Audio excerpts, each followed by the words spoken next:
r/AskReddit by Reddit and chill. Lawyers of Reddit, what's your best most badass I rest my case moment? I was on the losing end of this one. I was representing a pro bono defendant who was attempting to regain custody of her children. The family division attorney was laying out his case to the judge for why my client wasn't ready, and his final point was that my client had refused emotional counseling to avoid violent fits of rage that she had inflicted on her children. On cue, my client jumps up screaming, "Uck you judge lady, you a stupid unt, uck you all for taking my ucking kids you ucking unts." I just caught the opposing attorney's smirk of satisfaction as I got up to usher my client out of the courtroom. Edit. In case you're feeling the slightest bit of sympathy for my client, here's some more background. Reddit.com link. It's probably better for the kids that you lost that one. If I was a lawyer, this is the type of case I wouldn't mind losing. It's for the greater good. Not having that type of person as someone that raises them is much better than anything I could ever gain from this case. A lawyer's job is only to provide a fair fight. When I was in law school, I had to argue a case for an exam. I was the last in my class to go, so there wasn't anyone arguing against me. I opened with a motion to dismiss and supposing had failed to show. The judge grading me chuckled and said, "Touche counsel." I still had to go forward, but we got off on the right foot and I ended up with an A. Genius. Damn. That move is even giving me a shit-eating grin, and I wasn't there. I once had to appear on behalf of a former employer to provide a testimony, and no one from the defendant's side showed, not even their attorney. Our attorney moved for summary judgment. The judge was perturbed by this, and spent 20 minutes defending their case from the bench, with 0 defendants in the courtroom, until he finally gave up and granted our motion. Bloody judges. Not a case-winning moment, but a motion-winning one for sure. Think of cases like a big conflict, with motion hearings as little conflicts. Opposing attorney was insisting that Rule A meant they could do X. I tried, multiple times, to point out Rule A literally did not say that. During the hearing, the judge reached behind them, grabbed their rules of civil procedure, basically a dictionary of rules, placed it in front of the other attorney, and said, "Show me where Rule A says X." Other attorney did not take the hint, read rules out loud for a brutal 5 minutes, and gave the book back. I said, "Judge, I have nothing to add." It was pretty fun. Oh, that had to be excruciating for everyone, especially the court reporter. Opens PDF of rules, copy paste, adds a few ums and yak nows and someone sighs loudly in the background. I would love if stenographers did that type of shit. Fun fact, my mom used to be a stenographer. Opposing counsel decided that I had coached my witness and gave him lines to repeat, that he was lying.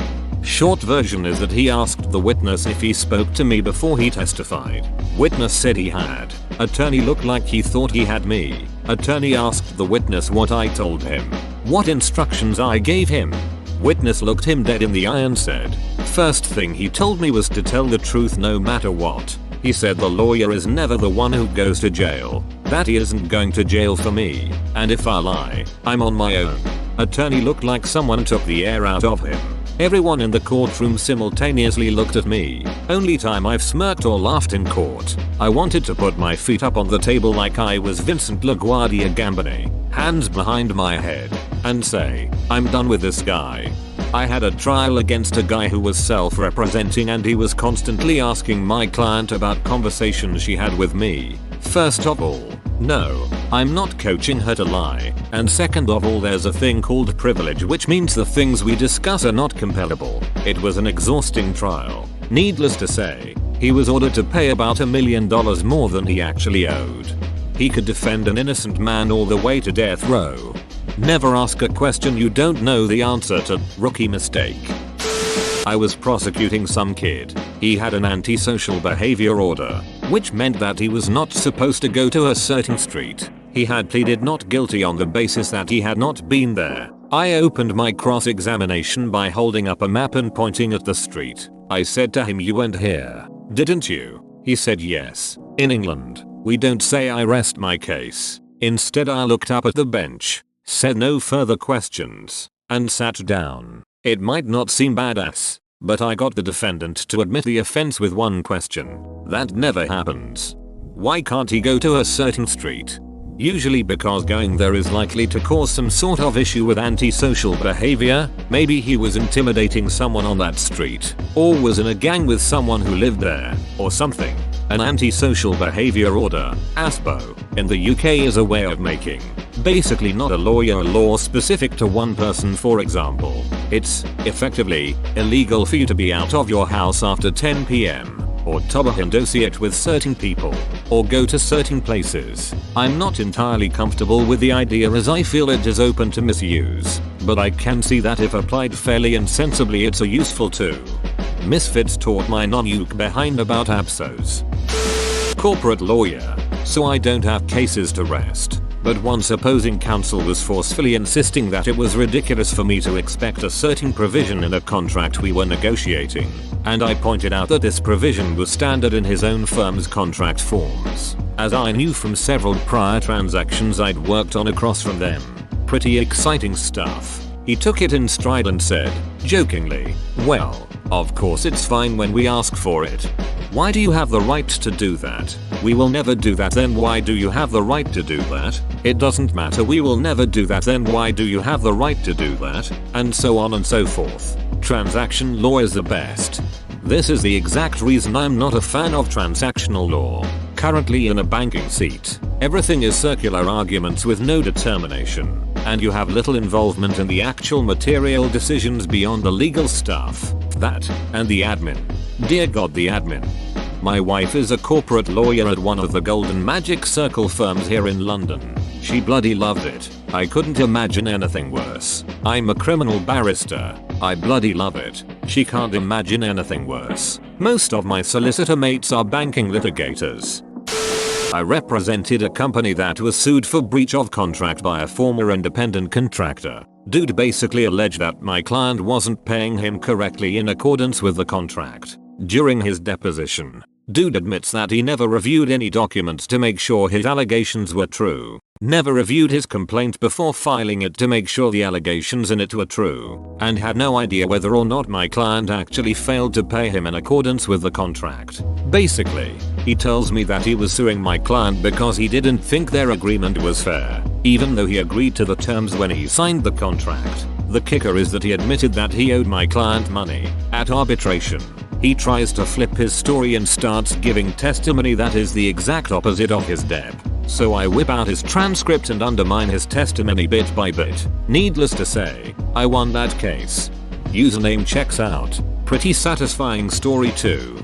I didn't have a pink suit or a chihuahua, but I had just as much sass. Defendant in a bench trial for a speeding ticket said he couldn't possibly go as fast as the officer clocked him.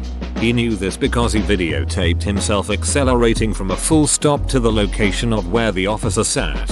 His experiment showed his vehicle could only get to 55 miles per hour and not the 67 miles per hour he was clocked at. The aider then moved to have another speeding ticket issued because the actual posted speed limit was 50 miles per hour. 5 miles per hour over is probably just a fine and a few points. 17 over is possibly reckless driving depending on the officer's discretion. I'd take that. Yep, let's just ignore the miscarriage of justice and the corruption of law enforcement. Let's just slap another ticket on this and put him in his place. Hey, I'd rather take a 5 over ticket than a 17 over ticket. Did the judge grant her motion? You/don't PMME breasts said here. My wife and not me, and it was during sentencing. Mr. Defendant, local gang boss, you stated you are not and have never been in a gang. That's correct. Do you have any tattoos? Yep, I have a tiger on my calf and one on my chest that says GD for life. What does GD stand for? Gangster Disciples. But, I mean, no further questions, Your Honor. Good defendants, generous dudes, gorgeous duffel bags, so many other options. Guilty defendant. I rest my case, Your Honor.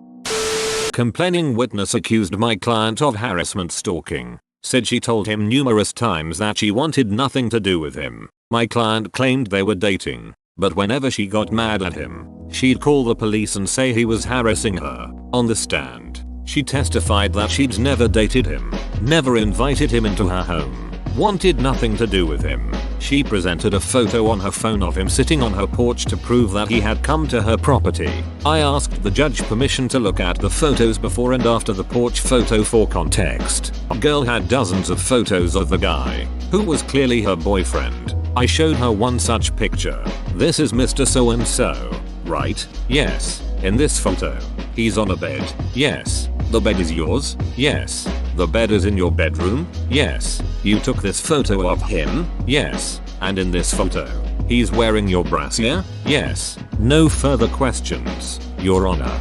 That's really sad. I'm glad she got in trouble for this. Really takes advantage of a situation no one should have to deal with.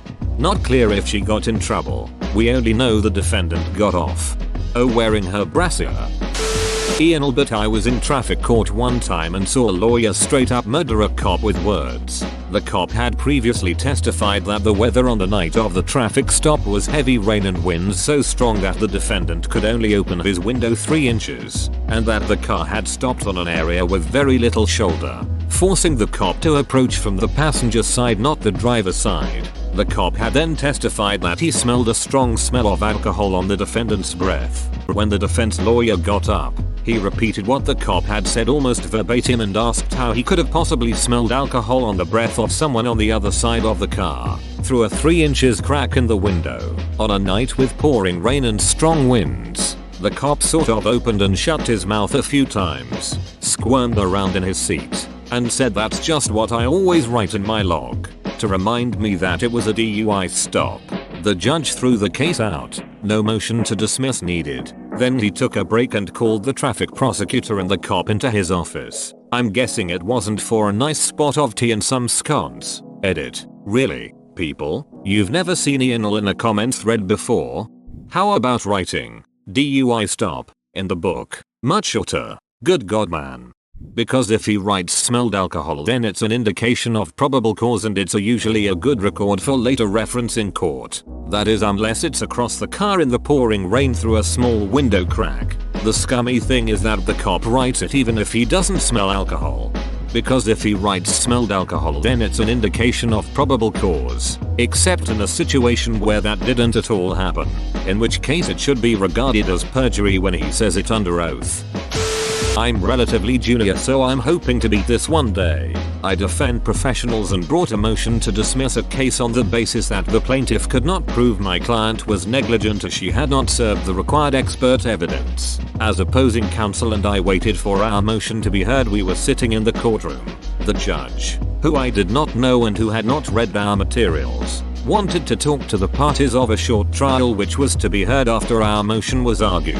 That matter was also a professional negligence matter and the plaintiffs had no expert support. The judge then spent 10 minutes explaining that he had practiced in professional negligence for many years and was well versed in the evidentiary requirements to prove the elements of professional negligence. In fact, he said, I very rarely use the word impossible in this courtroom. But it is impossible for you to be successful without expert evidence. Our matter was then called and I reveled in explaining to the judge that he was about to hear a motion to dismiss a professional negligence case on the basis that the plaintiff had no expert evidence. I won. Did opposing counsel see it coming? That will be explored at opposing counsel's deposition for their own professional negligence. My sister got T-boned by a car, causing a concussion when I was younger. Long story short, we were in court with the judge, who asked the driver if he had ever sped before. No, Your Honor, I never speed, was his reply. The judge asked him a couple more times if he was sure, if he never sped, ever. The driver was adamant that he never sped and never had before. A few minutes later, my sister's lawyer gave the judge some paperwork. She read it and said to the driver, it seems that you have some past driving violations. Can you tell me what they are for? Speeding. The driver had to pay medical bills for my sister. I feel like never is not a word that should be said in the courtroom. Not to my recollection, probably would have saved an additional perjury charge. It's satisfying when a bad liar gets caught. A smarter person would say that instead. We had a case where opposing counsel was cross-examining our expert witness on hydrology regarding some silt runoff issues. Mr. Smith Wouldn't you agree that the book I'm holding is highly respected in your field and considered to be the gold standard on the subject? Witness: I am aware that it is highly regarded in my field. Would you be willing to explain, in your own words, what paragraph 610 on page 121 is describing? Witness reads the passage word for word. Yes, I can read, but could you put this passage in your own words for the court? Witness: these are my own words. I wrote it. We were the defendants. We were being sued by a hoa over silt in a lake. We were able to prove that we weren't responsible and prevailed. It actually originated from another site and entered the lake. Elsewhere, however, that site was owned by a very large corporation, and I don't think the hoa wanted to fight with an entity that could fight forever. I'm guessing they were trying to discredit the expert witness. At least pick up a different book if you're trying this. LOL, this is fantastic. Please describe the OC's reaction in glorious detail. I do mostly solicitor work, so if I'm doing my job right I don't get a whole lot of these type of moments. That being said, I had a long-time client who was being sued and I got to shut down the guy suing him in a very satisfying way. So my client had hired a guy, we will call Kevin, as basically a right-hand man for his company. The employment contract wasn't done yet, but they had an agreement that Kevin would work 6 weeks at a lower wage and then sign the contract and get the agreed upon wage. So the guy works decently for 5 weeks and then is given the contract to sign. He comes back to the owner, my client, and says that he has some small changes he would like to make. When the owner gets the contract back, he finds that the small changes involve removing the duties and responsibilities section, basically the job description, and the non-compete confidentiality clause. Not only that, but he has written in a higher salary than agreed and added a bunch of new benefits for himself. Obviously, my client tells him that he can either sign the contract as it was originally laid out or he can find himself another job. He takes the latter option, but he starts a lawsuit against the owner wanting to be paid for the 6 weeks he was supposed to work, which had already been paid, 2 weeks in lieu of notice and 5 weeks vacation pay. Classic Kevin. Seems Kevin moved on from making his teachers laugh to making the courts laugh. IP lawyer. Deep in a set of terms and conditions on a website, our client's details, name and contact details, were listed, so it is very evident that they just copy-pasted our client's legal terms and conditions and missed a couple of details they needed to change. I was handed the matter, did a quick Ctrl+F for client details, and it was an open and shut case. Not really that impressive, but saved me hours of time going through each term one after the other, noting exact similarities for a letter of demand. Welcome to the world of law, where we spend millions on technology but people don't know how to Ctrl+F or use a simple spreadsheet. It's not that they didn't know how to use Ctrl+F, it's that they didn't know they needed to replace anything else, because even the lawyers don't read the entire EULA. I know this isn't the point of the post or your comment, but if the EULA is too long for the fluffing lawyers, I genuinely think it's unethical to hold up the expectation that users will read it. I saw another thread asking about this a while ago, and someone in there linked to this, which I actually really liked. Probably OP of the comment, you/Garrett Carroll. I remember that story. Man, that was a blast to read the first time and now the second time as well. Thanks for bringing it up again. Did the original person post it more than once? The comment had 1 like. Default, so I assumed no one saw it besides whoever just linked it. Great story, but not sure how they arrest someone for insurance fraud when he never filed an insurance claim. Edit. For the people who keep telling me that he was arrested for arson, not insurance fraud, please reread the story. He was arrested for both, only tried for the arson. Not a lawyer, but during a particularly nasty employment mediation hearing, I got to ask my former employer a question about payments per employment law. Me. Did you or did you not pay into state-mandated unemployment insurance fund for all your employees past and present? Silence. Mediator. Sir, answer the question. Silence. Mediator. Well, let me ask it. Did you or did you not pay into state-mandated unemployment insurance fund for all your employees past and present? Silence. Mediator. I'll take that as a no. Now, how can silence be taken as an admission of guilt? It's mediation. Goodwill in entering into the process and answering relevant questions weighs heavily. Ah, that makes sense. Thanks. As a young attorney, I had stated a claim that an insurance company was dragging out a case in bad faith, in hopes that my elderly client would die before they had to pay him. I was requesting that the trial day be given priority due to my client's advanced age. The judge was no spring chicken himself, and seemed skeptical when he asked exactly how old my client was, maybe thinking that he was in his 70s and must merely seem ancient to a baby lawyer like me. When I responded that my client was 92, and the case has already gone on for 5 years, the judge was visibly shocked, and immediately granted my motion for priority, shutting down the insurance company's attorney's attempt to respond. They wrote us a check for $1 million the next week.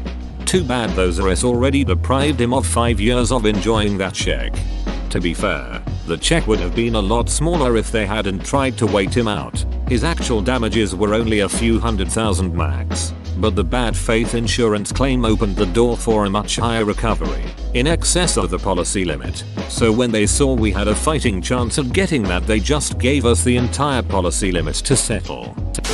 I was representing a woman with a severe neck injury. Opposing counsel presented a test result that showed her cervical exam was normal. I felt almost bad when I pointed out he had the wrong cervical area in mind. I wonder how red his face got. If I was that lady, I'd have made my neck injury worse from throwing my head back in laughter. I'm not a lawyer, but the most memorable court scene I witnessed was 1968, Sacramento car. I was waiting to be tried in traffic court, my usual speeding, before Earl Warren Jr., the son of the great Earl Warren of Supreme Court fame. The guy before me was being tried for reckless driving. When it got down to sentencing, Earl Warren Jr. ordered some nominal fine and that the defendant attend traffic school. The defendant got all upset and began ranting how he didn't need to go to traffic school. As the defendant slowed down, Earl Warren Jr. calmly stated, "Well sir, I cannot make you attend traffic school. I can only issue the order for you to attend. If I find after 2 weeks you have not attended, I will issue an warrant for your arrests and place you in county jail for 30 days, at the end of which I will renew the order for you to attend traffic school, so we can keep you going in and out of jail until you decide to attend traffic school." The guy just crumbled and walked out of court. Don't know if he did go. I certainly did when I got a similar sentence. Calm as a cucumber, this judge. Thanks for sharing, man. This made me chuckle. Yes, I was impressed the guy didn't rattle him at all.